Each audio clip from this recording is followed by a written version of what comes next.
حضرت عائشہ رضی اللہ عنہا سے روایت ہے کہ رسول اللہ صلی اللہ علیہ وسلم نے فرمایا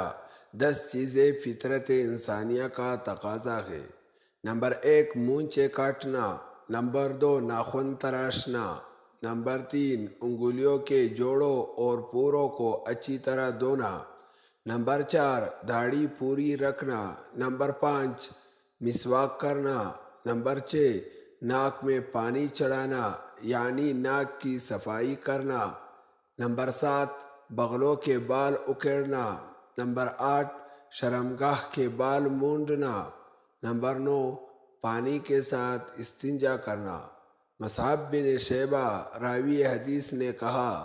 10ویں چیز میں بھول گیا، امید ہے کہ وہ کلی کرنا ہوگا۔ حضرت علی رضی اللہ عنہ نے فرمایا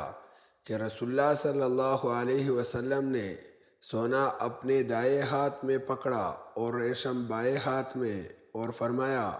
بے شک یہ دونوں میری امت کے مردوں پر حرام ہے۔ حضرت علی رضی اللہ عنہ سے روایت ہے، انہوں نے فرمایا رسول اللہ صلی اللہ علیہ وسلم نے مجھے 4 چیزوں سے منع فرمایا: سونے کی انگوٹھی پہننا، کسی کپڑے پہننا، قرآن مجید رکوع کی حالت میں پڑھنا، اور معصفر خوشبو سے رنگا ہوا کپڑا پہننا۔